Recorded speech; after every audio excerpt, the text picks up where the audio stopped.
objectif, c'est de vous laisser la parole. Je ne vais pas vous faire un cours philo, c'est simplement je vous laisse la parole, s'exprimer, parce qu'on a toutes et tous quelque chose de par notre unicité à nous apporter, et de par nos différentes professions. Mais moi, ce qui m'intéresse, ce n'est pas la profession, c'est simplement qui nous sommes. Voilà. Nous parlons d'humain à l'humain, donc c'est le principal. Alors les amis, bonjour, bonjour, soyez les bienvenus sur le Tour de France de la philo. Nous sommes aujourd'hui à Grenoble, Écocentre Émergence.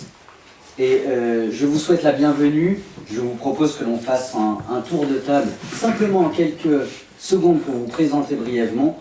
Et Philippe, peut-être toi qui es le maître des lieux, peut-être peux-tu te présenter et après nous laissons la parole aux autres. Donc Philippe Blanchet, architecte libéral à la retraite depuis un certain temps. Et donc là on est dans mon ancien atelier, que j'ai rebaptisé Écocentre Émergence, pour continuer à faire de l'architecture mais au sens large du terme, puisque j'ai toujours pratiqué ce métier en ayant une approche pluridisciplinaire. Et donc la crise du Covid me redonne la parole. Donc je ne suis plus à la retraite, je redémarre une nouvelle profession, entre guillemets.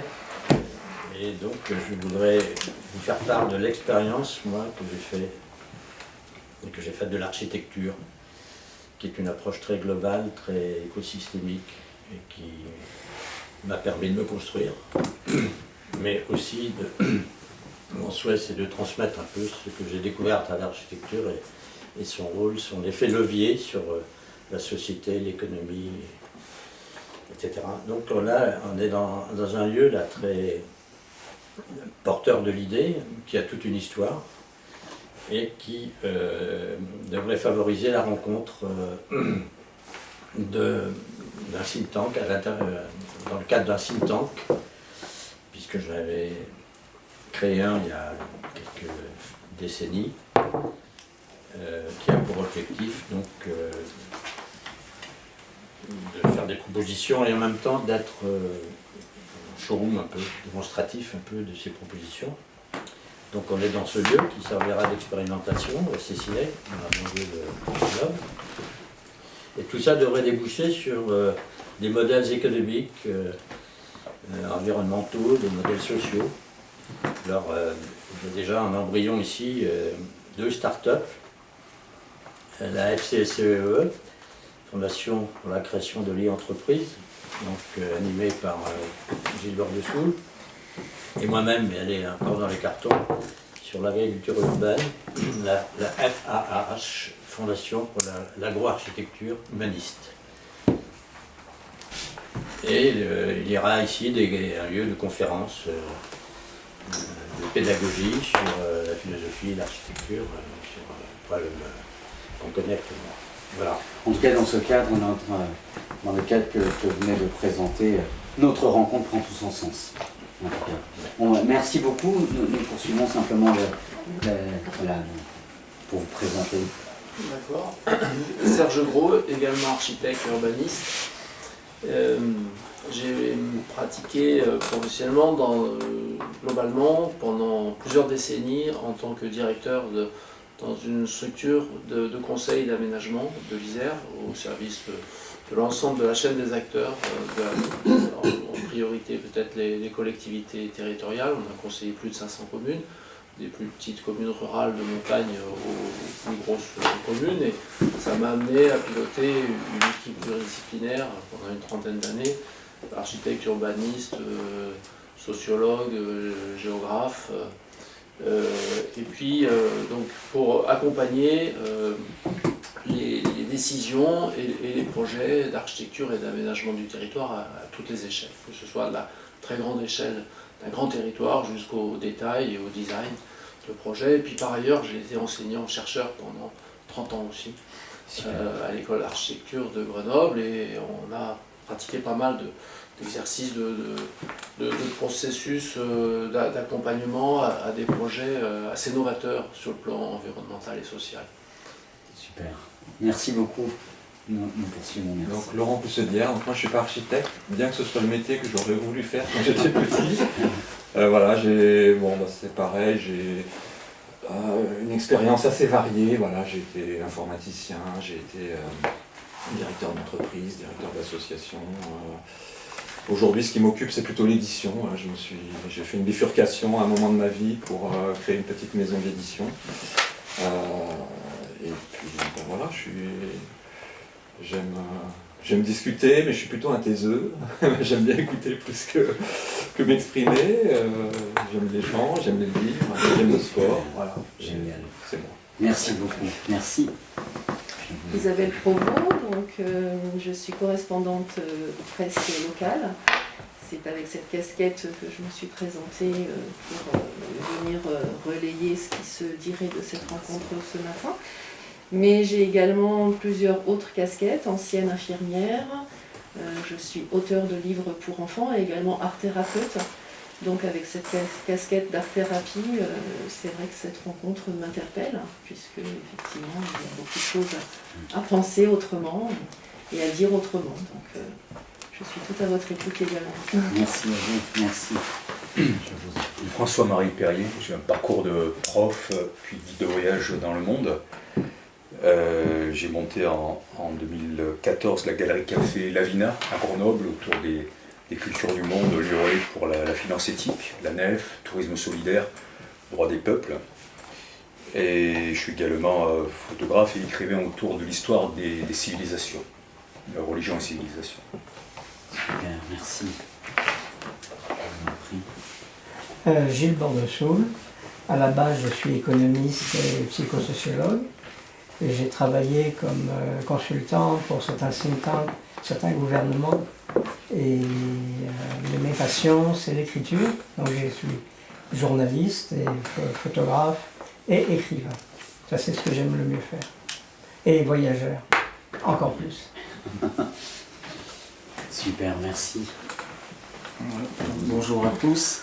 Hendrik Monnier, j'arrive d'Annecy, je suis coach actuellement et formateur, conférencier, ancien journaliste, photographe, reporter, plus de 17 ou 18 années, et il m'arrive encore de toucher à l'édition, je me permets de le dire ici. Le lien avec le thème du jour, la transition et le changement. J'accompagne évidemment donc les chefs d'entreprise, mais aussi les particuliers sur des transitions de vie ou des transitions d'activité professionnelle.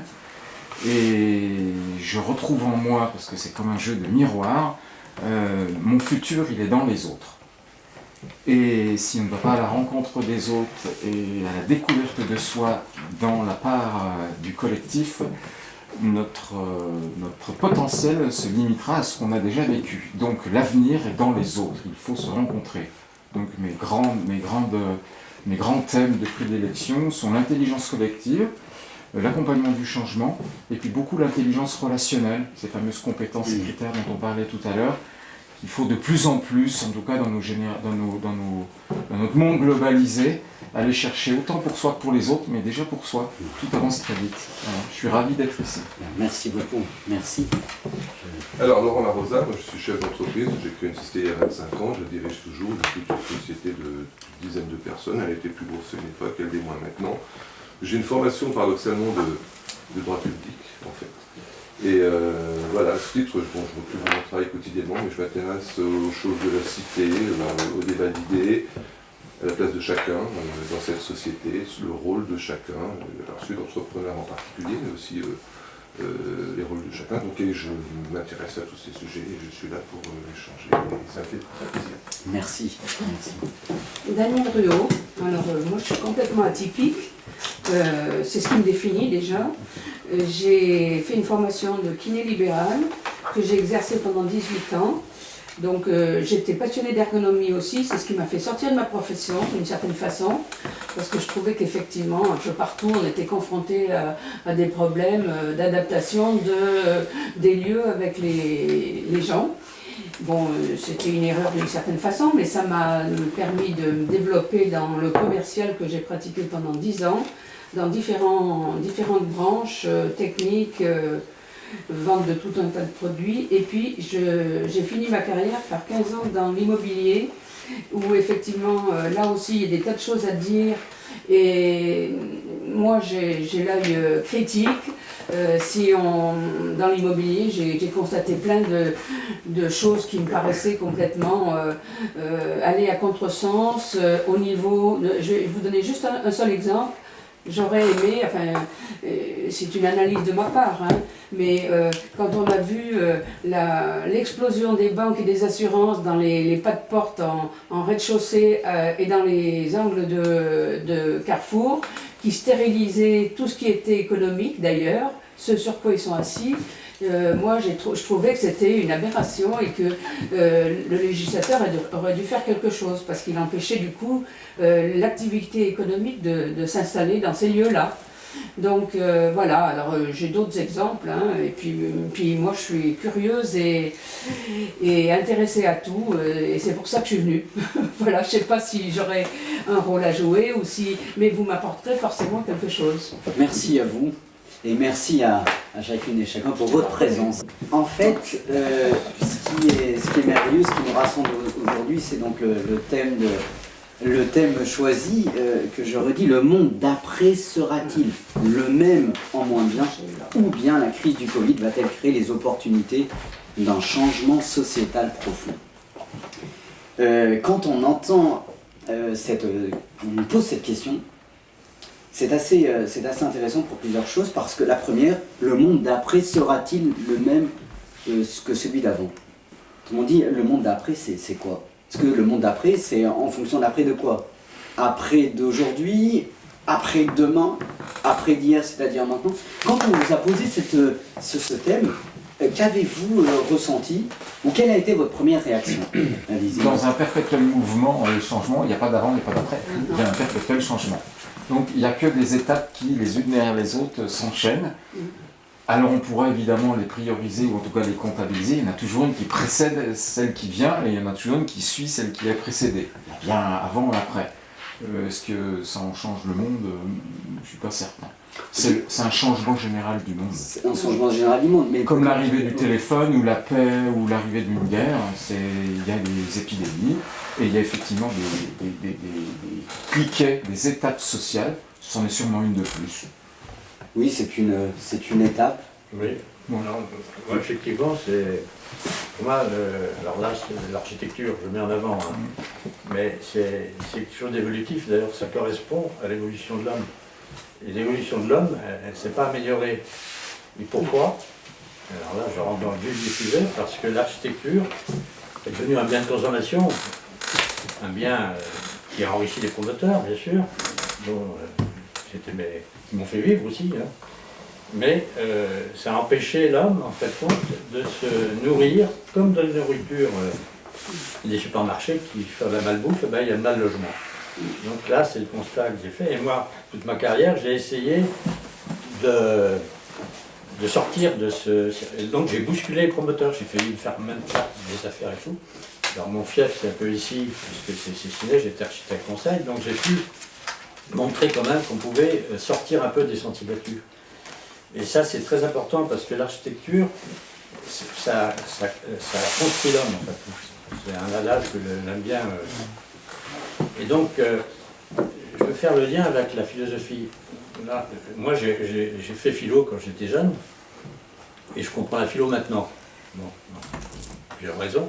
Et c'est l'architecture qui m'a fait rentrer dans la vie, hein, qui m'a fait comprendre un peu les mécanismes humains.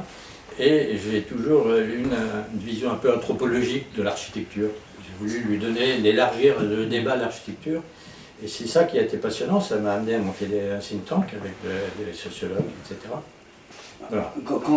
Quand vous dites que l'architecture bâtit l'homme, bâtit en quel sens? Construit l'homme, vous avez dit construit l'homme. Que veut dire la construction de l'homme à travers votre profession qui est... La construction de l'homme, c'est une façon un peu d'avoir une vision. Quand on veut se loger, où on achète un produit, ou alors on essaie de savoir, de donner, on dit, enfin moi je veux dire que le lieu crée l'homme.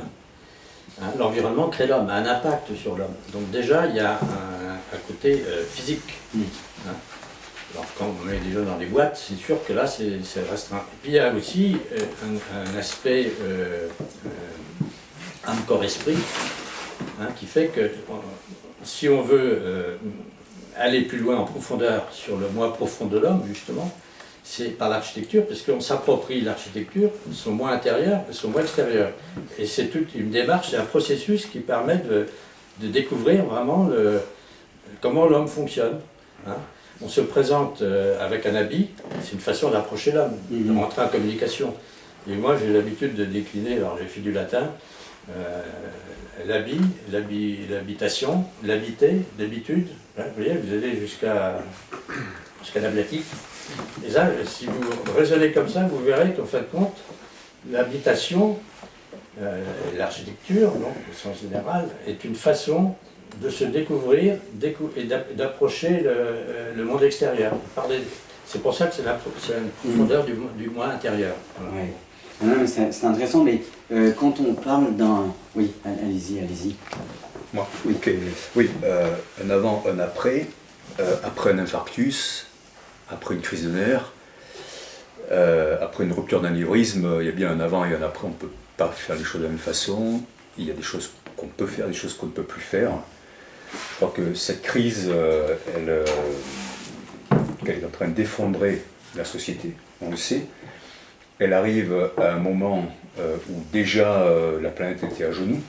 Alors je ne sais pas si ça va le masquer encore par l'accaparement des cerveaux, hein, et par la peur qu'on place devant, un peu comme en 2008, la crise déjà avait fait passer au second plan le Grenelle de l'environnement, qui était peut-être la dernière chance de sauver la planète. Donc si on survit, il y a toutes sortes de degrés de survie. Mais pour moi, pour en venir à votre formulation, ce changement, il peut advenir par la population. En tout cas, il n'adviendra pas par les gouvernements. Je veux dire, ce qui se passe aujourd'hui avec la gestion du Covid est simplement dans la continuité de la politique des gouvernements précédents, totalement, c'est-à-dire ultralibéralisme, destruction de l'hôpital, mensonges, etc. Donc c'est aux populations de le faire. Moi j'ai beaucoup de colère pour ce qui se passe actuellement, comme beaucoup d'autres personnes, mais le gouvernement qu'on a, la ruine écologique, la toute-puissance de la finance, le fait qu'on ait voté pour des personnes dont on connaissait le parcours, chez Nestlé, Sophie Protéol, Areva, à des choses qui vont à l'inverse de ce qu'il faut faire, hein. Une personne qui avait vendu Alstom aux États-Unis, tout ça. Donc, l'idée de protéger sa population, quand on a bossé dans ce genre de secteur, ça interpelle, et le fait qu'on puisse le croire, ça interpelle. Hein. Donc c'est à la population véritablement, par des actions générales de boycott, de changement de banque, s'il y a encore temps, éventuellement de déscolarisation des enfants, ou d'interpellation des enseignants, des forces de police, des hommes politiques, de la presse, de faire en sorte qu'il y ait un véritable débat.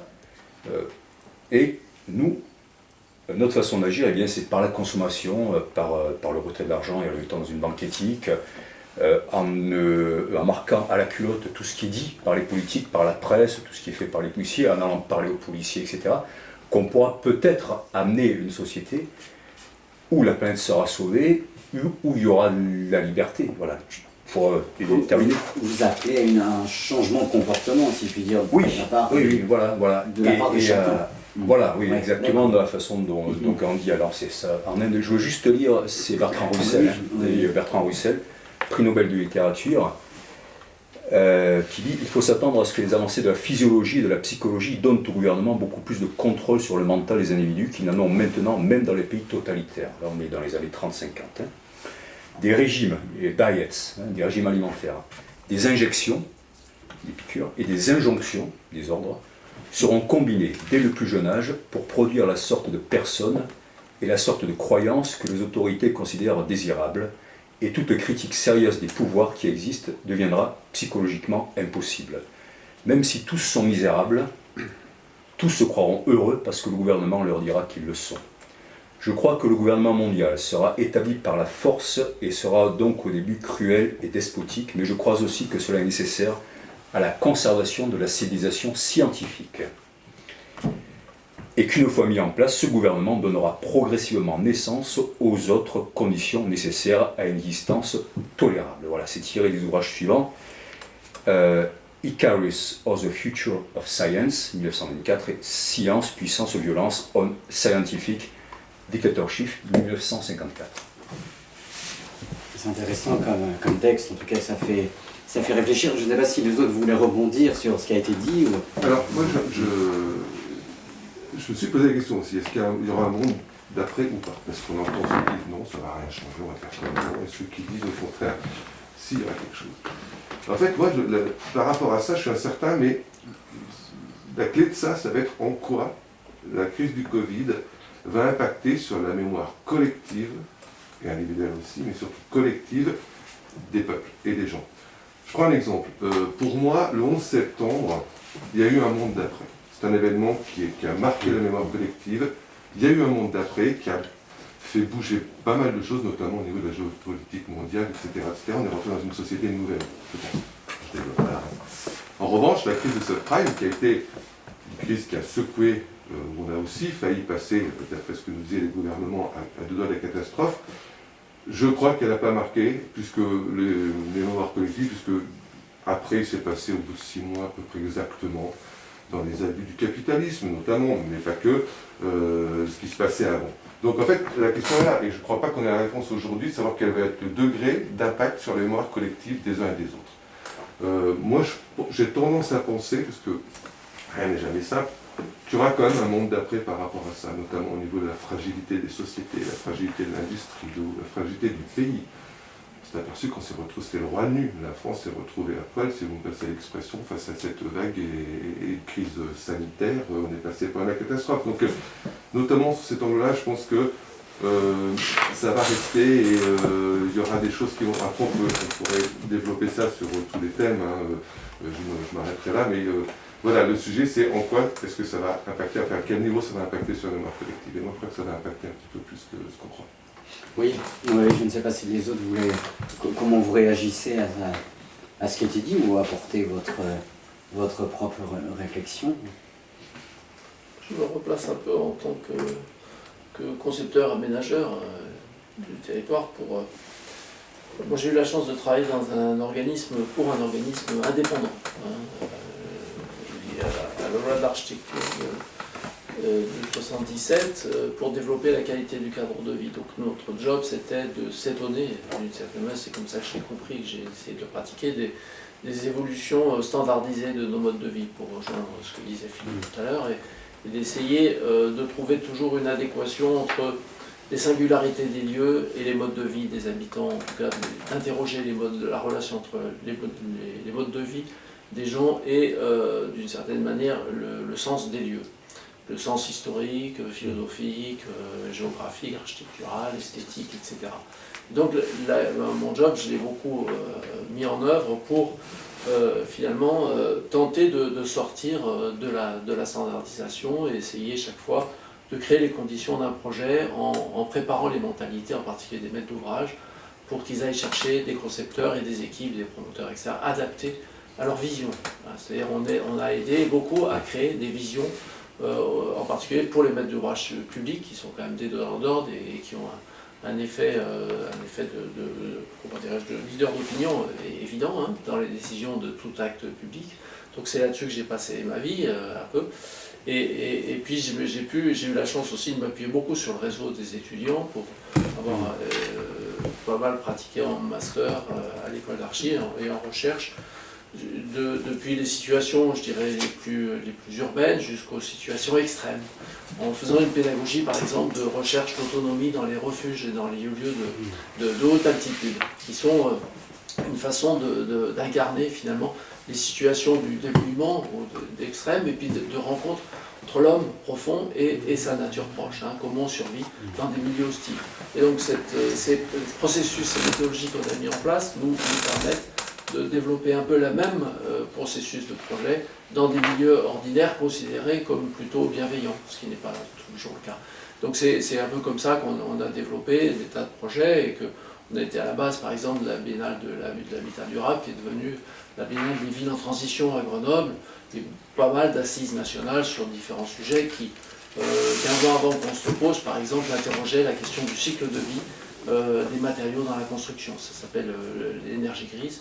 Donc j'étais le premier à monter des assises nationales de l'énergie grise ou de la construction passive, puisqu'on s'est aperçu qu'à 500 km d'ici, il y a des peuples entiers et des civilisations qui construisaient des maisons qui n'avaient plus besoin d'énergie. Donc on a beaucoup contribué à développer ici des filières qui favorisent finalement le progrès et déjà des transitions fortes par un travail, finalement un travail de chacun, tout un chacun. Moi je suis convaincu que c'est le bottom-up qui trouvera des solutions, c'est partir du lieu et de l'action de chacun qui permet de changer la société et qu'il est plus qu'urgent, mais ça on l'a toujours dit, on l'a écrit dans nos principes, dans notre organisme, qu'il est tout à fait illusoire de considérer que la solution viendra d'en haut, surtout dans notre état jacobin. Mais ce que vous dites me fait penser au grand philosophe Heidegger. Le philosophe Heidegger, et ce que vous disiez avec votre texte aussi que vous avez lu, le philosophe Heidegger a donné je vais le citer, en 1951, il a écrit un texte, c'était une conférence qu'il a donnée devant des architectes et des ingénieurs de la ville. Et son texte s'intitule « Bâtir, habiter et penser ». Et sa vision est assez intéressante parce qu'il dit, avant de bâtir, et je dirais avant d'habiter, il faut d'abord penser. Mais penser à quoi ou que penser? Et il dit il faut apprendre à changer notre regard sur le monde et en faire un regard de contemplation. Autrement dit, venir être dans le monde, ne pas aller voir ce qui se passe au sommet de l'État, etc., mais vraiment partir de là où l'on est pour changer, non pas vouloir changer le monde vraiment en un coup de baguette magique, mais finalement changer notre propre regard sur le quotidien de la vie. Voyez. Je crois que par rapport à ça, et en écho à ce que vous disiez, oui, il y a une situation qui est tendue et ces sujets-là sont des sujets importants. Mais il me semble, moi, si je veux être un peu positif, et en partant du bas, justement, la technologie a quand même quelque chose de positif, c'est qu'elle fait éclore, mais des dizaines et des dizaines de projets. Alors, regardez, des startups, je ne veux pas caricaturer le propos, de jeunes de 20 ou 25 ans qui justement sont, moi je dis de 20 ans, qui est très imprégné de ces sujets de l'écologie, de la préservation des cadres de vie. Et je trouve qu'au contraire, il y a une effervescence qui vient du bas, parce que c'est des mains qui vont pondre une solution, un logiciel, une réflexion, que ce soit sur l'architecture, que ce soit sur les vélos, des choses comme ça. Et je trouve que de ce côté-là, il y a plus de raisons d'être positif que d'être vraiment négatif et dans un catastrophisme trop exacerbé de temps en temps. C'est ce que je pense. Moi, je suis plutôt... j'ai envie de voir les choses positivement et ça me plaît bien, toute cette éclosion de projets, d'initiatives. Et imaginer notre avenir. Est-ce que depuis 30 ou 50 ans, on ne s'est pas un peu laissé aller et en tout cas reposer sur ce qui se passait plutôt bien, la technologie, donc il y a des scientifiques qui s'en occupent, il y a des banquiers, il y avait quand même donc toute une force et des fondamentaux, quand bien même on s'est opposé à eux, collectivement, pas vraiment individuellement, il y a eu quand même, pendant 50 ans dans nos pays occidentaux, une sorte d'aller en avant, de fuite en avant, de course en avant, sans pour autant savoir si on avait fléché l'avenir. Il y a une prise de conscience aujourd'hui dans cette crise pour nous demander à tous comment vous voulez votre avenir. Oui, mais pensez l'avenir. Non, le vouloir. Que mettez-vous, parce que vous dites, on va penser l'avenir, que mettez-vous sous ce concept de penser, quoi. Parce qu'on peut penser... Mille et une réponses, manger mieux, s'occuper de prendre soin de nos enfants, réapprendre des habitudes qui nous seraient plus utiles aujourd'hui que certaines qu'on nous impose dès le premier âge, par exemple, des habitudes de consommation, des liens avec les autres. On voit très bien des générations très jeunes vivre avec des générations. C'est penser, oui. Mais ça revient encore du cloisonnement dont je parlais. C'est ceux qui sont dedans qui vont y penser. Le débat, et sûrement démocratique, social, là je suis complètement d'accord avec, il y a vraiment du travail à faire. Il est peut-être à remettre à plat sur ce que nous dit la crise. Je le mets en point d'interrogation. Est-ce qu'on ne doit pas, à un moment donné, penser notre avenir? Et pas attendre une prochaine crise qui va nous imposer notre avenir. Tiens. Finalement, c'est la crise qui nous dit quelque chose, ou c'est à notre tour de lui dire quelque chose? Je pense qu'il faut réinterroger la crise. Il faut complètement Ouais, l'interroger. non, on peut. C'est ça. Bon, allez-y, vous Ça fait quand même plusieurs décennies qu'on sait ce qu'il en est, quoi. C'est la fameuse introduction au rapport du Club de Rome en 1972, la métaphore du nénuphar, sachant qu'il a fallu 1 an à un nénuphar qui double sa superficie sur un lac pour atteindre la moitié du lac. Combien de temps faudra-t-il pour que le nénuphar étouffe complètement le lac? Il faudra pas 1 an, il faudra 1 nuit. Voilà. C'est-à-dire que quand on a un système exponentiel, c'est ça. Alors moi, je suis à la fois, ça fait plusieurs décennies que toutes les solutions sont là, dans l'éducation alternative, dans l'agriculture, dans la finance, dans la technologie, dans le bâtiment. Ça fait plusieurs décennies que, même dans la santé, je veux dire, le début du XXe siècle, la fin du XIXe siècle, des périodes où tout était possible. Puis sont venues les 2 grandes guerres mondiales, le traumatisme, l'ère du soupçon, etc. On n'était plus sûr de rien. Heidegger, c'était quand même destruction.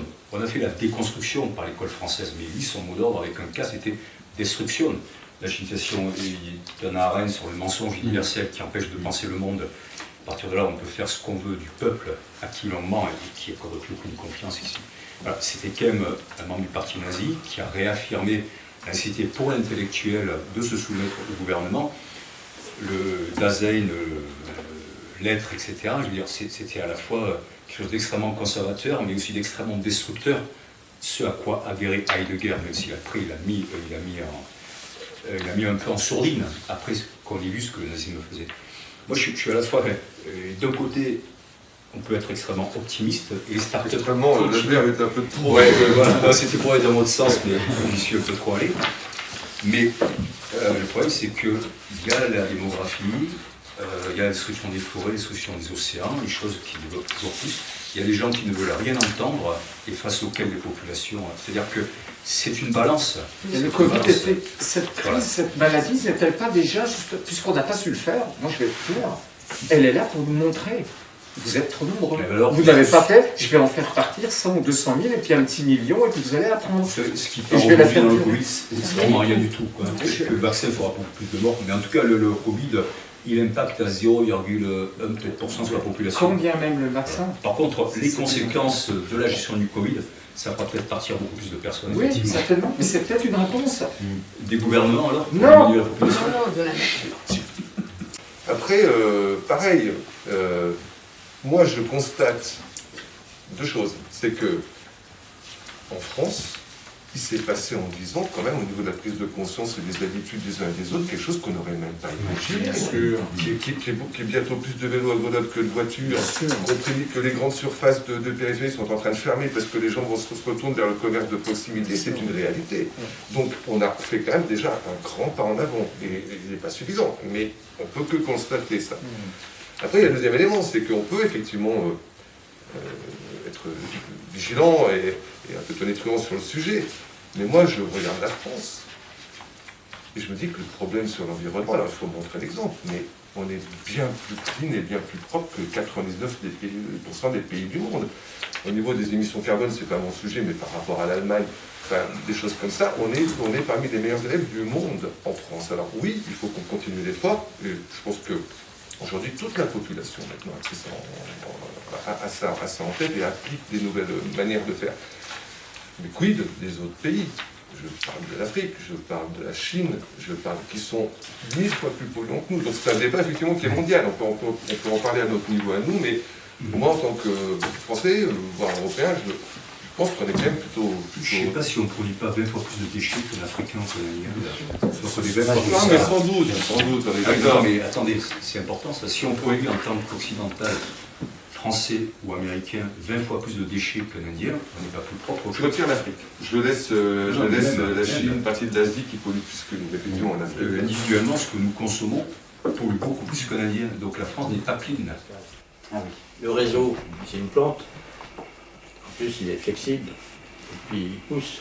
Ben, l'homme est une plante aussi à l'origine. Enfin, on est même des poussières d'étoiles. Hein. On est régi par le cosmos, hein, le créateur, hein, créé par... on ne croit pas en Dieu ou pas, mais on est quand même créé, on ne s'est pas auto-créé. Et donc, on est un petit passage sur Terre. Qu'est-ce qu'on fait de cette vie sur Terre? Bon. Moi, je ne sais pas. Moi, j'ai été un un adorateur de montagne. Quand j'étais en 6e, je lisais montagne, j'étais dans l'introspection. Et bon, le hasard a fait que j'ai fait de l'architecture et continué à faire cette introspection. Et maintenant, je fais de la permaculture. Donc, de philo, là je fais de la philo alors que j'aurais dû en faire avant, et je fais de la... Bon. Donc tout ça, c'est des liens, tout se tient, tout est en lien, etc. C'est ça qui intéresse, donc quand on a une vision globale, on fonctionne comme ça. Donc, philosophie, la pensée, on en parle. Et j'ai lu récemment que l'économie venait de oikos. L'oikos, c'est l'habitation, hein, donc ça tombe bien. Et nomos, c'est la loi. Donc c'est l'art d'habiter ensemble. Donc le fondement de l'économie, c'est bien le fondement de la condition humaine dans son habitation. Donc là, on est au cœur du problème. Donc je veux dire, moi je laisse les capitalistes, le fric, les grands mouvements, puisqu'on est devenus des esclaves, on le sait. Donc arrêtons-nous de laisser manipuler. Il y a deux choses, tu as fait référence, puis on en a souvent discuté. Si on veut bien se nourrir, parce que âme, corps, esprit, on veut bien se nourrir déjà physiquement, c'est ça. Et puis l'architecture, c'est l'esprit, le cadre. Et dans le cadre, je prends l'exemple de l'écocentre, par exemple. L'écocentre, pour moi, c'est un centre directionnel de quartier, hein, où rayonne du sens.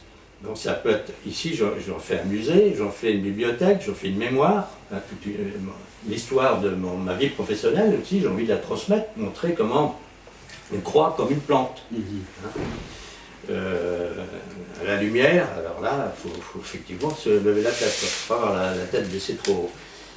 Donc on est connecté. Alors là, la technique, c'est formidable parce que ça va nous donner une puissance de connaissance. Mais l'Éden, c'était pas ça. Hein. Donc maintenant, la connaissance, il faut l'assumer. Le péché originel, il va falloir le grandir. Comme une plante. Une plante grandit. Ben, nous, on est comme une plante. Donc ce lieu-là va être une fondation, l'école à la maison, de la pédagogie, un laboratoire mais appliqué, d'idées. Mais ça, j'ai toujours été dans cet environnement-là, donc un showroom. Et voilà, donc je veux dire, on a chacun en nous, de même par notre métier, même un charpentier, il a une philosophie. Donc je veux dire, prenons-nous déjà, agissons comme dit le colibri, là, chacun amène son truc, mais c'est soi-même. Donc la société ne changera qu'en changeant soi-même. C'est Gandhi qui a dit ça. Voilà, tu connais la formule. Non, je ne la connais pas exactement. Mais si on veut changer l'homme, il faut changer soi-même. Ce que tu veux changer dans le monde, ce que tu veux voir changer dans le monde. Voilà. Donc je veux dire, si on réfléchit un peu, soit un peu sur l'arrêt d'être consumériste, d'être consommateur, ben, je veux dire, on va découvrir qu'en fait, on se fait, alors là, plier, voilà, bon, j'arrête. Non, c'est parfait, je rebondis dessus. Il y en a même une de phrase qui dit, avant de changer, rien que déjà la conscience, prendre conscience, c'est déjà le début du changement. Si on devait interroger, moi c'est ça l'importance. Pourquoi ça nous tombe maintenant? Pourquoi la peste noire elle est tombée en 1920? Sûrement bien qu'ils avaient les mêmes soucis d'alimenter, de se déplacer, de régir les peuples. Et elle est arrivée. Comment? Peste espagnole. Oui, et puis toutes les autres, toutes les autres de peste qui sont arrivées depuis le XVIIe. Pourquoi des peuples entiers? Ça arrive maintenant sûrement bien qu'il y a un sens donné. Et il faut prendre conscience. Et peut-être cette prise de conscience, elle n'était pas suffisamment mondialisée, alors que la consommation l'était. C'est-à-dire qu'en vendant en fait nos voitures en Chine, en vendant nos piscines inutiles alors que l'eau il va en manquer, parce que ça les Africains n'ont pas les moyens, qu'on ne dise pas aussi que c'est quand même bien nous qui creusons des piscines, on n'a pas mis un guide éthique à côté. Qui en fait vous penserez qu'à chaque fois que vous prenez un bain ou que vous... On a vendu le bien, mais on n'a pas mis le sens à l'acquisition du bien. Et aujourd'hui cette prise de conscience, il me semble... Comme personne n'a voulu la prendre à bras-le-corps, ni les gouvernements, ni spécialement nous. Moi j'arrive d'un territoire où le niveau de vie, je crois que le SMIC est à 3 800 € maintenant à Genève. Donc le niveau de vie à Annecy, il est lié au SMIC à 3 800 €. C'est un SMIC. Hein. Donc quelqu'un qui travaille à mi-temps dans un poste avec un bac plus 5, il prend 6 000 € par mois. Il dépense ces 6 000 €. Si madame elle gagne 6 000, soit 12. Quand je sais que la France, je crois que la moyenne est à 1 700, Là, ils sont à 12, 8 ou 12. Mais c'est vrai, hein, c'est réellement ça. Donc les biens sont à 1,5 million. Il y a 3 voitures dans la cour, 2 motos, il y a des consommations. Éthiquement, il est temps aussi qu'on prenne conscience de ça. C'est bien d'aller toujours vers l'avant et de croître, mais il faut croître en donnant du sens. Et bien je pense qu'aujourd'hui, cette crise, comme celle donc, je reviens je pourrais monter à Santorin. On pourrait aller voir Santorin. Pourquoi Santorin après on pourrait... Je pense, et je m'arrêterai là, elle doit nous donner une prise de conscience comment on veut notre avenir. Il est temps, et je félicite d'ailleurs qu'il y ait autant de ces mixtes de pensée et de parcours pour pouvoir prendre conscience ensemble. Oui, mais on prend conscience, on prend conscience des choses, très bien. On a pris conscience de cette crise. Je pense que vous êtes vous avez vécu aussi cette situation, mais nous, on en prend conscience. Et quand on voit encore, et moi je le vois tous les jours malheureusement à Paris, des personnes qui refusent à la fois de porter le masque ou qui refusent, qui vont à contre-courant. Alors moi je les interroge, ils me disent mais nous on a pris conscience aussi, mais moi ils me disent je prends conscience qu'on ne doit pas être dirigé par telle ou telle personnalité. Très bien. Mais ce qu'il faut dire c'est que quand on prend conscience c'est bien beau, mais dans la conscience il y a le mot sens, et vous l'avez très bien dit. Mais le mot sens a 3 sens. Vous avez à la fois la définition, la direction et la sensibilité. Et avec ces 3-là, comment pouvons-nous construire quelque chose pour avancer quoi. Parce que le parcours de chacun, la sensibilité de chacun est complètement différente. S'approprier un nouveau sens collectif. Quand certains de ces facteurs, de ces déterminants, de ces caractéristiques du sens sont individuelles, elles vont même toucher l'intime. On est dans des pays libres et on a le droit d'avoir cet intime et de choisir. La preuve, vous l'exprimez bien, votre intime. Sauf qu'aujourd'hui, il me semble, c'est votre conviction, votre force intime d'imaginer et de vouloir. Mais les comportements de demain, si toutefois il y avait l'envie d'un après, il faut se donner les moyens. Si on veut un après, il faut se donner les moyens. Et quand on dit à l'autre, fais-le, on ne se donne pas les moyens. Et lui, il va faire, avec ce qu'on lui donne, il va le faire en son sens. C'est ça l'idée. C'est qu'aujourd'hui, il faut prendre un bras-le-corps et faire un choix sur le sens donc, individuel et le rendre peut-être collectif. Oui, mais là, on est dans la généralité. Il faut, moi je dis, chacun a un chemin à parcourir. Oui. Bon, ben, ce chemin-là, on le fait en fonction des 3 sens, de cette prise de conscience, mais aussi de ses capacités. Et qu'est-ce qu'on peut faire pour s'extraire du système? C'est bien se nourrir et bien se loger. Ben, vous n'êtes pas forcé il y a des façons, alors là... Bien se déplacer. Et bien se déplacer. Voilà. Donc, on peut faire ça au sein d'une dictature aussi. Hein.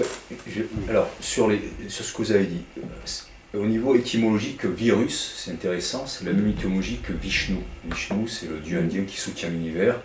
Il s'incarne à travers des avatars qui chacun sont censés de sauver le monde à un certain moment. Ça veut dire celui qui est fort, le virulent, viril, vish, qui rentre à l'intérieur. Le truc, c'est qu'aujourd'hui, la façon dont le virus est géré par tous les gouvernements du monde, alors peut-être par la Suède ou l'Allemagne, je ne sais pas, etc., mais les décisions prises vont à l'inverse du progrès.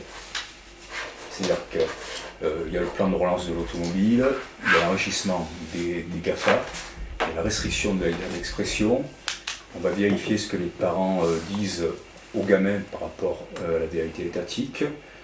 Il y a toujours plus de contrôle, c'est-à-dire qu'à proportion que le mensonge et la criminalité du gouvernement a explosé dans la gestion du Covid, il y a la criminalisation de la population, sa culpabilisation et la censure des populations. Là, c'est, je crois, les néocorticoïdes qui viennent d'être réautorisés par rapport aux avis par le gouvernement. C'est-à-dire qu'en fait, on voit bien que ce moment de crise, le Covid peut nous fournir la possibilité de changer, mais si la population désire changer, elle va devoir s'opposer frontalement, de façon massive et, je l'espère, non violente, à l'instar de Gandhi, qui certes jeûnait, disait qu'il fallait tisser son habit, etc., mais refusait de payer l'impôt, faisait des immenses hartales, des grèves gigantesques, jusqu'à se faire fracasser dans la manifestation, ne collaborait pas, désobéissaient. Donc Donc, de je veux dire, résister. quoi. c'est-à-dire, en fait, c'était la désobéissance civile. C'est ça qui a fait chuter l'Empire britannique, avec les ravages de la guerre, évidemment. Donc, pour avancer par rapport à ça, se réapproprier la consommation... Le logement. Le logement, oui, mais ok, loger, habiter, d'accord. Mais derrière ça, il y a aussi, pour moi, si on a... Après, c'est un choix personnel, mais c'est aussi bâtir ensemble une nouvelle société. Et voilà, pour résumer mon propos, là, le changement positif qui pourrait sortir du Covid, malheureusement, avec les lois qui passent, les populations vont être obligées de les faire contre les lois. Et c'est pas un hasard. Parce que la gestion du Covid, les décisions internationales, nationales, etc., vont à l'inverse de ce qu'il faut faire pour sauver la planète et la liberté des peuples. Et ça doit nous être permet, je vais faire de l'opposition parce que c'est comme ça que c'est intéressant. Tu crées un opposant en t'opposant. Il faut oublier. De toute façon, ils seront plus forts. Regarde les printemps arabes, c'est un mouvement de population, ils les écrasent. Ils ont les armes financières, tout ce que tu veux, c'est peine perdue. Donc tu ne peux agir que sur toi. C'est ce que dit Gandhi. Je veux dire, lui, c'est de la non-violence. Il n'est pas. Donc arrêtons de se trouver des opposants. Gandhi, pendant 3 ans, il a fait le tour de l'Inde. Maintenant, le parti de Congrès, c'était des bobos, bien éduqués, pleins de bienveillance, tout ça. Mais pendant 3 ans, il les a amenés faire le tour de l'Inde en train pour aller dans les villages. Il a soulevé les foules. Et c'est ça qui a renversé l'Empire britannique. Oui, mais là, on n'est peut-être plus dans les mêmes positions. C'est pour ça que moi je dis, changer la société, on peut bien changer le monde avec ses idées. On peut refaire des réunions comme... moi, je voudrais avancer. Philippe, chacun son talent finalement. Si tu te sens plus proche de celui qui va bâtir, comme moi aussi d'ailleurs, ou penser la question de l'aménagement, c'est possible, celui qui se sent plus en capacité à tirer les foules, oui, il faut les deux. Il va tirer les foules. Oui, Si tu veux, c'est le cumul, c'est la combinaison de l'ensemble des talents, je veux dire, des uns et des autres, qui doit aujourd'hui faire en sorte qu'on arrête de sous-traiter son existence à des dogmes qui sont simplement un résultant de pensées qui sont issues de la pensée capitalistique. Quoi, hein. Donc, et là, on se rend compte aujourd'hui, le Covid a la grande vertu finalement de pointer les limites d'un système, de montrer qu'on a épuisé le modèle et qu'on s'en tient. C'est pas parce qu'on détient des biens qu'on en est plus heureux, quoi. Et donc c'est vers ça, mais il faut tenter de faire l'expérience, pour moi, d'une frugalité heureuse, comme on dit aujourd'hui, mais sérieusement, c'est-à-dire montrer que finalement, avec moins de choses, on peut s'épanouir davantage, on peut être avec moins d'individualisme, on peut redécouvrir les qualités de ses voisins, etc. Toutes sortes de pratiques que nous, on a développées, par exemple, dans le cadre de notre pédagogie, avec des pièces de théâtre, avec des événements ou des mises en pratique d'expérimentation sociale avec des étudiants, mise en situation d'agir par, on pourrait appeler ça des petits commandos pacifiques dans la ville pour interroger nos modes de vie. On fait ça depuis 15 ans, à travers, tu nous as un peu rencontrés à ce moment-là, à travers des pratiques sur la fabrique d'un imaginaire collectif avec la scène nationale de l'Hexagone, ou bien d'autres, on avait appelé ça acteurs de curiosité territoriale, par exemple. C'est-à-dire on a créé des spectacles avec l'Hexagone, où on invitait tous ceux qui voulaient y participer, de partir en petits groupes qui se définissaient un thème dans la métropole pour s'étonner, s'intéresser au mode et aux pratiques urbaines et au mode de vie des habitants, comme si on était venu d'ailleurs en fait, c'est une sorte de fiction. Et ça nous a permis par exemple d'interroger le cycle de la consommation. On débarquait à Carrefour, on disait ah bon c'est intéressant, vous faites quoi et comment ça se passe au niveau des déchets, etc. Et ensuite on allait aux déchetteries, etc. pour essayer de suivre les cycles comme ça, ou interroger les gens dans le tram, etc. ou s'intéresser aux différents mouvements de musique, d'art ou de pratique de pédagogie. Donc le simple fait, à un moment donné, en tout cas là, c'était l'objet avec des étudiants, hein, de s'émerveiller ou de s'interroger ou de pointer les limites d'un système ou les limites des pratiques individuelles ou sociales, moi me semble être une voie par exemple assez intéressante parce que ce qui nous caractérise, c'est l'absence de questionnement sur le sens de notre vie aujourd'hui. Mais ça n'a pas changé la société encore. Ben, ça n'a pas changé, mais c'est des petites choses. Je veux dire, moi, ça fait 40 ans que j'enseigne à l'école d'archi, 35 ans. Et ben, je veux dire, le fait de les amener à découvrir qu'on pouvait faire autrement et qu'il fallait apprendre à désobéir et à questionner la commande, etc. Ça peut paraître insignifiant, mais je veux dire, on nous a pas, nous on le faisait un peu spontanément dans les années 60, après 68. Aujourd'hui, quand on va dans une école d'archi ou en Sciences Po, etc., on a des jeunes qui sont bien éduqués, en général de milieux relativement favorables, et qui sont très suiveurs, beaucoup plus suiveurs qu'on l'a été à notre époque. Donc nous, moi, il me semble que notre responsabilité, c'est de leur dire non, il faut avant tout questionner qu'est-ce que toi tu as dans les tripes et faire sur quelle voie on peut aller aujourd'hui. C'est ce que je propose. L'architecture étant un outil de développement. Bon, alors après, il y a beaucoup de choses à dire. J'ai pas écrit un livre, je ne l'ai pas encore écrit. Mais j'ai réfléchi sur la question et ma carrière me permet. Et moi, j'aime bien t'entendre parce que c'est pareil. Tu as apporté, tu as creusé un sillon. De semer des graines, en plus, ensuite elles se développent ou pas. Moi j'ai encore 2 étudiants ce matin qui m'appelaient pour voir comment ils abordaient leur diplôme, quels étaient les pièges, etc.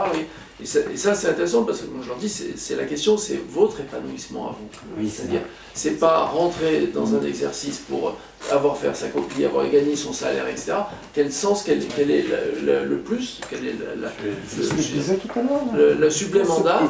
Ce supplément d'âme, moi j'ai eu l'occasion de parler de ce que je fais là, lancer cet éco-centre, lancer ce think tank et tout. Des gens me disent, mais vous allez intéresser des jeunes parce que vous leur donnez une vision, c'est le fondement de l'homme. On touche le fondement de l'homme. Donc après, on peut effectivement s'opposer. Mais oublions ceux qui nous manipulent et nous rendent esclaves. On est comme des serfs. Bon, maintenant, il y a des choses qu'on peut s'approprier. L'agriculture, l'architecture. Bon, après, j'ai résumé, mais je veux dire, si on ne prend pas ce chemin-là, on va toujours s'opposer, critiquer, etc. Mais ça sert à quoi ? On construit, on se construit, on est responsable. Et le virus, il a toujours existé. Le virus, il faut bien qu'il vive aussi. Donc vivons avec le virus. Il y a une façon de le maîtriser, etc. Les gens qui ne sont pas responsables, qui font une deuxième vague, il ne faut pas protéger aussi. Donc il faut se protéger, mais pour construire, pour rapporter. Et là, on fait du collectif. Si on n'a pas cette démarche de l'in vers l'extérieur, eh bien, on restera toujours à critiquer et on retournera toujours dans les mêmes modèles. Il faut comprendre qu'il y en a certains qui le savent, ça. Parce que ceux qui sont montrés du doigt comme les empêcheurs de tourner en rond et ceux qui seraient un peu despotes, c'est parce qu'ils ont compris, ils ont discuté autour d'une table comme on est en train de le faire, et ils ont décidé d'être en action. Et face à un moment donné à l'ensemble des modes de pensée et des modes d'action, forcément, en face, il y a de quoi s'opposer et trouver ses critiques. Mais en tout cas, les 2000 ou 20 000 personnes qui aujourd'hui sont aux affaires, ils ont passé par là avant nous.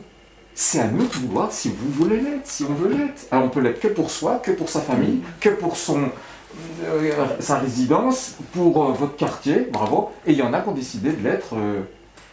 Non mais c'est crescendo. Exactement. Il faut partir de la base. C'est la force de la démographie.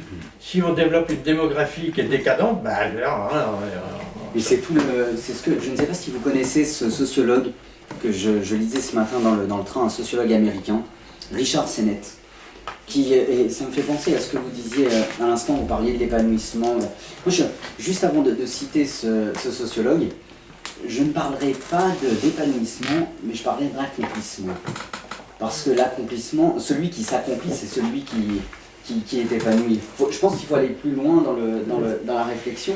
L'épanouissement peut aller vers une sorte d'accomplissement, qui est une finalité, quoi. Qui est une finalité, mais finalement, comme on n'est jamais... le développement de soi-même et de son rapport aux autres. Quoi. Tout à fait, de son rapport aux autres. Et c'est tout le sens de cette citation de Richard Sennett, je le cite simplement, dans son livre qu'il a Bâtir et habiter, en 2019, ce Chalvin Michel, voilà ce qu'il dit.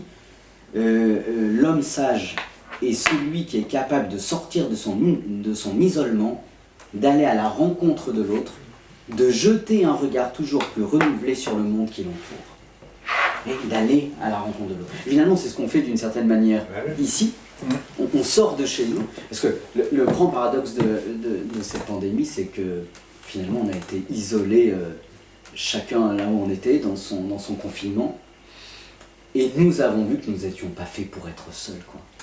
Alors nous sortons de nos maisons, comme on est en train de faire maintenant. Il est bien beau de réfléchir, mais comme Philippe, ou ce que vous disiez, il faut agir, mais agir chacun à son niveau, avec les talents que l'on a, et qu'on puisse les mettre on puisse les partager pour essayer de construire quelque chose. Et la vie est un accomplissement, c'est dans ce sens. La vie est un accomplissement, oui. Je vous en prie. Alors là aussi, on ne prend pas beaucoup en compte le fait que les différents âges de la vie nous imposent de réfléchir au sens justement de façon différente. Plus on avance dans la vie et plus on s'aperçoit qu'il faut se délester des choses inutiles et réduire la voilure. Parce que de toute façon, on ne peut pas tout maintenir. On n'a plus les capacités physiques, on n'a plus les capacités intellectuelles. On ne peut pas tout conserver. Donc en avançant, là aussi, il faut se délester et s'alléger. Et on s'aperçoit que c'est beaucoup plus confortable et que de toute façon, nos enfants seront bien obligés de liquider notre situation.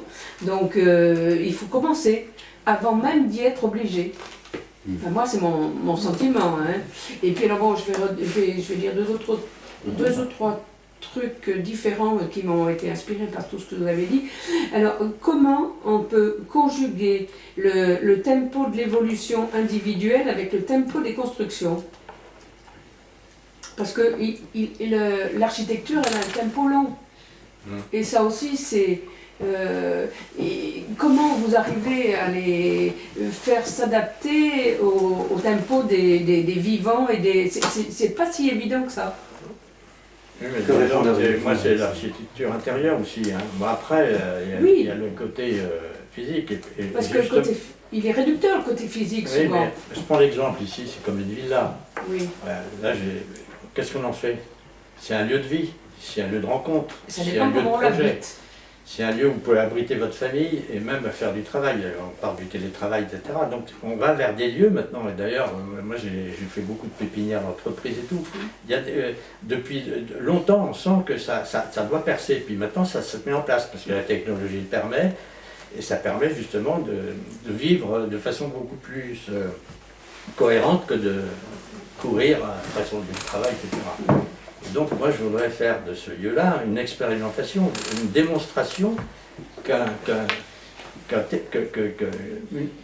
famille c'est une entreprise, pour moi. Et une entreprise, c'est bien un lieu. Donc même un appartement peut être un lieu. Alors, là il y a à réformer les copropriétés, c'est devenu des pots de chagrin, quoi. Les gens s'empilent, il n'y a même plus de locaux communs, il n'y a pas de concierge, etc. Il n'y a plus de vie. Moi ici j'ai essayé de faire de la permaculture ici. Bon, alors il y a 40% qui étaient quand même pour. Donc vous voyez, il faut amorcer des processus, il faut y croire. Et puis en plus, de toute façon, on va même pas avoir de quoi vivre. Économiquement, je sais pas où on va. Donc comment on va faire? Là, il va falloir, sur son balcon, hein, ici, pendant 2 ans, on a produit du potager, ça nourrissait une famille entière, hein, sur quelques bacs. Donc maintenant, la technologie nous permet d'être autosuffisants. Donc, qui vendront leurs patates, je ne sais pas où, ils les transporteront d'un bout à l'autre du monde comme ils veulent, mais nous, on pourra survivre. Hein, donc, on a des lois qui nous écrasent. Moi, j'étais architecte conseil. La première des choses, c'est que je m'asseyais sur les règlements. Je trouvais les règlements, c'est pour les imbéciles, les règlements. Je suis très excessif, mais il faut de l'imagination, de la créativité. Et la créativité, si on n'est pas créatif, bon, on vit à moitié. Hein, on est comme, il y a le vital et le vivant. Un logement, ça peut être vital, mais ça peut être vivant. Donc il faut le rendre vivant, c'est tout. Bon, après, il y a plusieurs façons. Juste, excusez-moi, c'est pas pour nous prendre. Non, simplement pour répondre à vos questions à l'instant, là, je crois que pendant des années, nous quand on a enseigné l'architecture, elle était faite dans les années 70, elle était faite pour perdurer, c'est-à-dire on avait l'impression de devoir construire pour l'éternité avec des matériaux pérennes, durables, le béton, etc. etc. On se rend compte aujourd'hui que la rénovation, l'entretien des monuments ou des bâtiments en béton va coûter bien plus cher que celui des cathédrales. donc celui des cathédrales, celui de l'art millénaire. Hein, parce qu'il a aussi ses limites. Donc, et aujourd'hui, quand on enseigne dans une école d'architecture, on fait l'éloge de l'incertitude, déjà. Alors qu'avant, on était sûr d'installer, on était persuadé qu'installer un centre commercial à un lieu différent d'un centre résidentiel, c'était une bonne chose. Et on était, la plupart du temps, les gens n'avaient pas réalisé qu'ils étaient téléguidés par une pensée qui visait à diluer les fonctionnalités dans l'espace. Or, on a redécouvert ces dernières années que la société, elle se faisait par le frottement, par la rencontre, par l'intensité de vie et de rencontre. Et donc, aujourd'hui, on est sur des choses qu'on retrouve dans les concepts de Philippe, hein, qui sont la richesse, parce que je pense que dans ces architectures, les architectures dans lesquelles on est, il a mis beaucoup d'intention, c'est-à-dire beaucoup d'intention, beaucoup de polyvalence. Et ça permet, demain, comme il dit, c'était des bureaux, ça peut devenir une habitation, ou des habitations. Et aujourd'hui, donc, la question d'évolutivité, la question de réversibilité, c'est une question assez nouvelle, et la question de l'impact carbone, de l'impact du cycle de vie des matériaux. C'est-à-dire aujourd'hui, on est capable de faire des bâtiments qui ne consomment plus d'énergie. Donc on prend en compte dorénavant, les Suisses le font depuis très longtemps, les Autrichiens aussi, c'est même devenu une raison d'avoir ou pas des aides financières. On doit calculer l'énergie embarquée dans une construction. Je pense que c'est important pour les bagnoles, mais c'est aussi important pour les voitures, puisque, comme vous le disiez, la grande difficulté, c'est la grande responsabilité pour des gens qui font l'aménagement, c'est que les aménagements leur survivent en général, donc perdurent. Et donc aujourd'hui, on est plutôt sur des stratégies finalement de réversibilité, de frugalité et de faible impact. On sait aujourd'hui, quand on construit pour l'instant, on ne voit pas bien, nous. Oui, mais si, parce qu'il y a plein de réalisations. On vient de lancer par exemple un programme sur Flaubert, avec des logements sociaux qui font la démonstration de ça, qui sont des logements qui sont, alors certes, ils vont faire 9 étages, alors on peut discuter de la forme de la tour par rapport à des formes plutôt d'urbanisme plutôt horizontales, mais qui sont passifs, c'est-à-dire qui ne consomment quasi pas d'énergie, qui sont en matériaux biosourcés et qui sont très évolutifs, avec des jardins sur les toits. Donc si vous voulez, et ça va permettre aux gens qui vont habiter là-dessus d'avoir un jardin haut et d'avoir leurs charges qui vont quasi être ramenées à néant. Et ça c'est quand même des choses importantes. Ils vont se rencontrer, ils n'auront pas de charge, et ils vont habiter en centre-ville, pas loin de leur job. C'est quand même très différent du modèle où on pousse les gens à aller toujours plus loin de la ville, alors que c'est là qu'ils travaillent. Vous revenez à... Je ne veux pas ramener à ce que j'ai dit. À quoi ça a servi qu'il y a eu une crise? Mais parce que elles existaient, on n'est pas du tout. Non, mais on est très loin du compte par rapport à la planète. Donc, quand aujourd'hui, en 2020, on applique encore la RT 2012, c'est simplement un scandale. Je veux dire, quand on va dans le Qu'est-ce qu'on doit apprendre d'une crise? Non, mais quand on va en Autriche, ça fait déjà 15 ans que les mecs, ils ont dit... parce qu'ils ont décidé qu'ils n'ont pas de nucléaire. Faites le lien entre la prise en compte de leur RT 2012 en Autriche et le nombre de morts qu'il y a eu du Covid. Faites le lien, et vous comprendrez quel est le lien il faut qu'on fasse en France. Sinon, ça ne sert à rien de répondre à votre thème. Faites le lien entre ce qu'ils ont vécu, comment ils ont réagi. Il y a un rapport à l'urgence, il y a un rapport au temps, il y a un rapport à ce qu'on veut de notre avenir. Si les Autrichiens, ils ont moins de morts, je ne suis pas surpris. Je n'ai pas les chiffres, mais je ne serais pas surpris de savoir qu'ils ont eu moins de morts, qu'ils ont mieux réagi. Si ça se trouve, ils ont moins de problèmes. Parce qu'eux, ils ont, depuis 2012, ils sont bien plus ancrés, parce qu'ils sont en communion avec le... Parce qu'ils savent ce qu'ils veulent, et eux, ils ont adapté 2012. Et parce qu'ils n'ont pas un système centralisé aussi. On tâtonne beaucoup. Oui, vous allez en avoir mal, nous. Vous vouliez vous allez en avoir mal. Ma mère m'a envoyé un mail hier, je crois. Il y avait 2 photos. Les pays où les chiffres étaient les plus bas en termes de mortalité et les chefs d'État. Je ne sais pas si vous l'avez vu, et tous les chefs d'État, c'est des femmes. Nouvelle-Zélande, Allemagne, il y avait des Scandinaves. Bon, c'est intéressant, cette notion, je veux dire carrément le mot de féminité sacrée, c'est-à-dire de maternité, de porter la vie et de la protéger. C'est pas des vains mots. C'est pas des vains mots. Voilà. Le système, à travers des religions patriarcales, à travers une agriculture patriarcale, des constructions patriarcales, cette opposition à la terre-mère, les trois oppositions au corps, à la nature, à la femme, qui fait qu'on veut dominer, on veut Dualité, ensemencer, toujours. on veut retourner, on veut faire produire, etc. Bon, ça amène à la mort. Ça amène vraiment à la mort. Après, je me pose la question, pour passer de l'individuel au collectif, à la communauté, et ensuite au municipal. Moi, je vois Grenoble, bon, je vis sur la place Notre-Dame. J'ai assisté un peu tous les jours dans le quartier aux améliorations en termes d'arbres, de piétonisation, tout ça. Bon, je sais qu'il y a des problèmes de circulation à certains endroits. Hein. Voilà. Tout est loin d'être parfait, donc je ne suis pas urbaniste. Donc mais quand même, je trouve que la ville a vraiment été embellie. Et voilà. Et à l'arrivée, avec le Covid, c'est la loi mondiale qui prévaut sur la volonté populaire, parce que je pense que Grenoble n'a pas élu le premier maire écolo d'une grande ville pour subir des dictates fous d'une administration hyper corrompue, et consciente de ça, cette corruption, avec un plus ministre de la Santé qui vient de la tronche, quoi. Une explosion de la criminalité, enfin pas de la criminalité, mais de la délinquance, de la tension, de l'agressivité, qui est exponentielle, quoi, vraiment.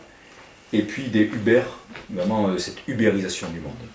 Et ça dans une ville qui vient d'être rénovée, où il y a 6 ans, quand le maire a été élu, moi j'avais quitté Grenoble sous Desto pour aller vivre en Bretagne, parce que j'étais dégoûté par cette gauche caviar, etc. On l'a viré, on a mis ça avec un espoir. Ça essaimait partout en France, et à l'arrivée on se trouve avec des scooters Uber, des racailles d'en haut, des racailles d'en bas, et une loi qui tombe d'en haut, qui muselle tout le monde, qui met le couvre-feu. Ça veut dire que, bon, Piolle avait signé son bouquin « Les villes redonnent l'espoir ». Malheureusement, aujourd'hui, il ne redonne pas l'espoir. Je trouve qu'il est lamentable au niveau de sa prise de parole pour l'opposition à ces situations innommables. Par contre, de manière générale, c'est aux populations aussi d'interpeller leurs élus, de faire en sorte qu'ils sortent des appareils des partis, parce que même ils répètent ce qui vient de leur propre parti, les obliger, hein, ce que disait Roosevelt, ce que je ne peux pas faire tout seul, sortez par millions dans la rue et obligez-moi à le faire, et ce qu'a rappelé Kennedy, hein, demandez-nous ce que vous pouvez faire pour votre pays. Donc c'est une intervention, c'est pour ça que je dis il faut interpeller les élus, interpeller la presse, les profs, la police. Moi je suis pas négatif, hein, peut-être que je suis un peu en dedans, mais ça fait 30 ans que je suis végétarien, ça fait plus de 20 ans que je suis passé à la nef, j'ai pas de voiture. J'ai bossé dans l'éducation alternative, quand j'étais guide de voyage, c'était dans le tourisme solidaire, je bossais avec des tas d'ONG, j'ai monté une scope de commerce équitable, mes habits sont bio, etc. Voilà, donc je ne peux pas paraître négatif, mais c'est parce que je vois aussi le chemin à parcourir et à quel point les gens ne le font pas, ça. Les gens ne le font pas. Ils continuent à donner leur argent en masse à ceux qui ravagent le monde. Et je me dis, finalement, ils ont le gouvernement qui mérite quelque part.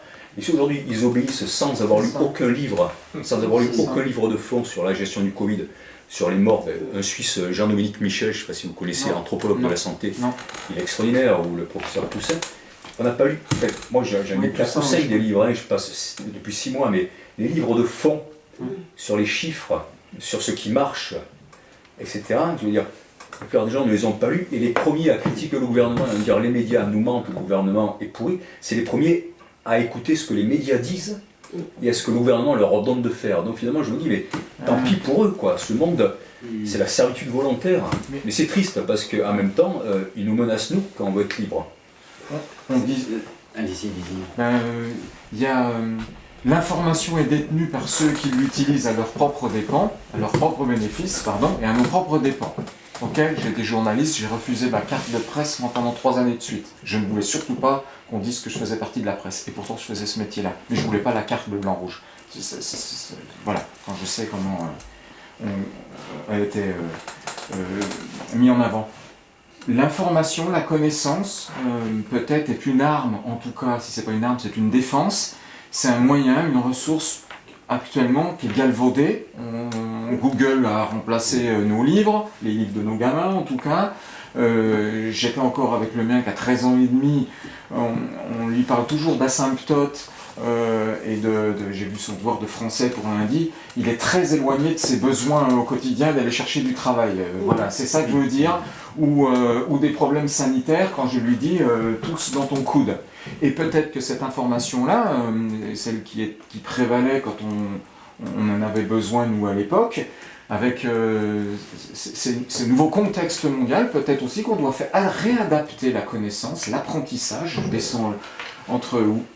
Est-ce que les tables de multiplication, c'est un débat, je n'ai pas de pensée. Est-ce que réellement les tables de multiplication, quand on voit le nombre de moyens, est-ce qu'on doit passer encore 3 années de suite à demander à nos gamins d'apprendre les tables de multiplication? Est-ce que dans leur cerveau, on ne pourra pas leur apprendre à sourire, à se lever, à dire bonjour, à réapprendre, à savoir Si si on veut refaire des cathédrales, oui, la géométrie, l'arithmétique, il faut qu'on a connaître par cœur, surtout s'il y a une grosse explosion et que tous les logiciels pètent. Je ne voulais pas amener la réponse, mais en tout cas, retravailler, réorienter, ça peut être une réponse, réorienter la connaissance en fonction de ce qu'on a besoin de savoir aujourd'hui.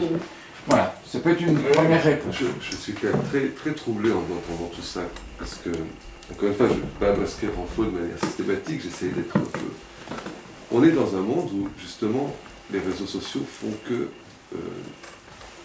il y a 30 ans, quand il y avait des choses secrètes ou cachées, c'était facile, parce qu'effectivement, il y avait 5 organes de presse, papier, les gens de pouvoir faisaient... Aujourd'hui, il y a un ministre qui bouffe du homard, il se fait dégager à cause des réseaux sociaux.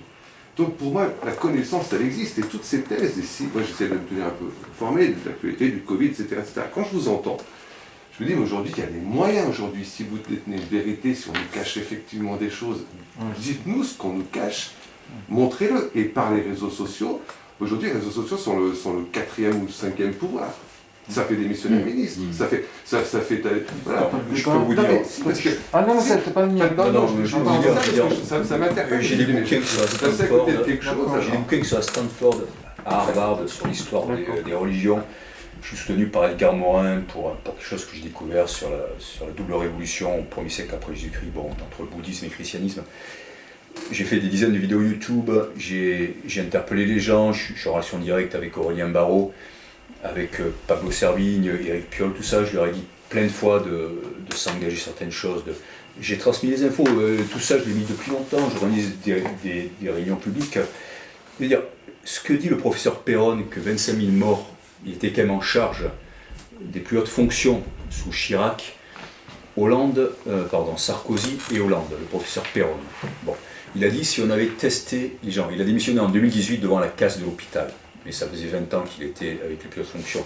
Son livre « Y a-t-il une erreur qu'ils n'ont pas commise ?» Il a dit 25 000 morts auraient pu être évitées si on avait fait les tests et donné de l'hydroxychloroquine et de l'azithromycine. Jean-Dominique Michel, cet anthropologue de la santé suisse qui enseigne à l'université, qui a fait aussi le buzz, dans son bouquin Anatomie d'une crise sanitaire, il cite l'ancien rédacteur en chef du British Medical Journal qui dit que la recherche mondiale en termes d'industrie pharmaceutique, en termes de vaccins, tout ça, est dans un état de corruption systémique. Ça a été dit aussi par Harvard. Tout ça, ça y est, moi tout ça, je l'ai relayé, j'ai interpellé la presse, les journaux, les radios, j'ai proposé des débats. Je peux vous dire, à travers les contacts que j'ai eus, j'ai ôté. Non, mais il ne faut pas que ça vous étonne. Il faut pas que ça parce que moi je suis citoyen, s'il y a des choses. Tout le monde le sait, ça. Je veux dire, vous allez sur ma chaîne YouTube, sur ma page Facebook, voilà, mais ça va faire 500 vues. Quand on voit qu'aujourd'hui, même le corps médical, entre eux, ils ne sont pas d'accord. Le citoyen lambda, je pense que c'est sans doute votre cas aussi. On est sur des trucs qui sont hallucinants. Vous avez 2 éminents médecins, et pas tous forcément corrompus, parce qu'il y en a forcément, en tout cas. Et dans le conseil scientifique, il n'y a pas un des 20 meilleurs médecins français, je veux dire. Oui, mais Raoult, on ne va pas faire le débat Raoult. C'est pas Raoult, il n'est pas non plus. Il a des conneries aussi. Enfin, c'est plus compliqué que ça. Est-ce que je peux passer du coq à l'âne? Parce qu'il y a quelque chose tout à l'heure qui m'a interpellé aussi, si je peux me permettre. J'ai entendu parler d'un immeuble habitat social de 9 étages construit à Flaubert en 2020. Alors ça me scotche. 2021. Ça va pareil, je vais rajouter un petit peu, mais je ne suis pas urbaniste. Je connais les problèmes qu'il y a à Grenoble, je suis habitant à Grenoble, je connais les problèmes, les erreurs architecturales qui ont été commises sur l'urbanistique. J'ai travaillé un petit peu sur Villeneuve, justement. Et quand j'entends qu'on bâtit un immeuble de 9 étages, alors il peut être bien, hein, mais dans l'habitat social, je ne comprends pas. Il est social et accession. Social accession. J'ai travaillé avec une équipe, justement, ils faisaient des débats, ils n'arrivaient pas à mobiliser les habitants de la Villeneuve pour justement réfléchir à l'évolution de leur quartier. Donc moi, professionnellement, avec ma petite agence, on est venu me consulter pour nous dire, faites venir les gens. Donc on a appelé plein de gens du quartier de la Villeneuve pour dire, c'était la mairie de Grenoble et la mairie de Chiral, il y a des réunions qui sont calées dans votre quartier pour être à l'écoute de ce que vous voulez pour votre quartier. Les gens ne venaient pas, ils n'étaient pas concernés, on les a appelés, on les a eu au téléphone, soit ils ne comprenaient pas ce qu'on disait parce qu'ils ne parlaient pas français, soit ils sont locataires, ils sont fichés, ils ne venaient pas. Donc les réunions de ces gens-là étaient essentiellement remplies de gens des associations, etc., etc. Je fais court, mais tout ça pour dire que je ne suis pas sûr que la population, que ce soit sociale ou l'accession, la primo-accession, etc., soit très sensible à ça, mais par contre, qu'on les met dans des immeubles de 9 étages aujourd'hui, dans une ville qui est déjà en hyper-densité. Il faut vachement limiter. Il faut savoir que quand on construit, il y a plusieurs formules. Hein. C'est une question d'intelligence, il n'y a pas de déterminisme de la forme sur l'espace. Ce qui est intéressant, c'est de voir le rapport de densité par rapport au mètre carré. Alors on peut occuper le sol, effectivement, et les Allemands ont développé ça beaucoup plus longtemps, ou on peut s'élever. Il faut savoir que ce projet qui se fait là, il était prévu en R+15, il y a 10 ans, par le projet d'Yves Lyon. Quand Piolle est arrivé, ils ont jeté tout ça, et c'est ce qu'on appelle encore une tour, parce qu'il est un peu plus haut que les autres font 6 étages, là il en fera 9.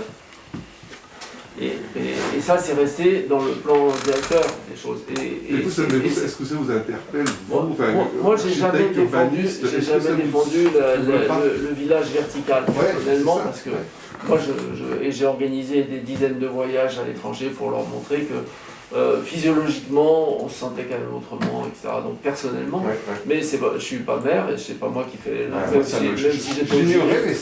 Même si j'étais au jury de ce truc-là, je pense que c'est un progrès considérable par rapport à ce qu'on a failli avoir et par rapport à ce qui s'est construit jusqu'à présent. Maintenant, je veux dire, on peut considérer que tout ça est foutu. On peut aussi considérer que dans un plan de composition, il peut y avoir un certain nombre d'émergences et qu'elles ne sont pas forcément catastrophiques sur le plan de la composition urbaine. Et là, on est plutôt sur cette échelle-là, puisqu'on va avoir 3 niveaux de plus que le reste de la nappe du quartier Flaubert, qui, on est en train de lancer des consultations, qui sera aussi, qui est aussi une alternative, puisqu'on arrive, on favorise le bois et la terre, le bois, la paille, en pleine ville, et la question du jardin autour. Donc on est quand même encore dans une économie de ZAC, zone d'activité, qui à mon avis est un système qu'il faut complètement payer dorénavant, au profit de processus différents, de type éco-carbone, etc. Je veux dire. Mais aujourd'hui on en est encore là, et donc on a comme vous le rappeliez, on a des inerties incroyables. Simplement, on arrive aujourd'hui, comme on l'a fait sur De Beaune, à faire en sorte qu'une ZAC de reconstruction est devenue un écoquartier avec une vraie diversité, une vraie mixité sociale, générationnelle et d'activité, qui était une première tentative. L'idée, c'est de faire mieux sur Flaubert que sur Caserne de Beaune. Est-ce qu'on y arrivera? Oui, c'est mieux. On peut en discuter. Les amis, je vous propose que l'on modeste, surtout, c'est compliqué. Notre discussion, je pense que vous en parlerez après. Mais terminons sur un point positif. Vous avez parlé de la positivité, vous aussi. Mais en tout cas, je voudrais tout d'abord vous remercier d'avoir participé à cette discussion. Et je vois ô combien elle est importante pour chacun. Parce que le fait de s'exprimer, puis aussi ça permet de penser et de se penser. Peut-être alors, si on reprend cette question, la crise du Covid va-t-elle créer des opportunités d'un changement sociétal? Peut-être ce n'est finalement pas la crise qui va nous créer des opportunités, mais c'est à nous de nous les créer nous-mêmes. Et c'est aussi l'objet de cette discussion ce matin. Terminons par vous en parliez tout à l'heure, terminons peut-être par cette grande phrase de Blaise Pascal, nous sommes des roseaux pensants. Oui, nous sommes des roseaux, mais peut-être arrêtons d'être des roseaux, continuons à penser, mais arrêtons d'être des roseaux, mais soyons des tiges solides et agissons. Merci de votre participation, merci de tout ce que vous nous avez apporté, Les amis, à bientôt pour une nouvelle étape du Tour de France. Merci de votre attention. Merci. Au revoir.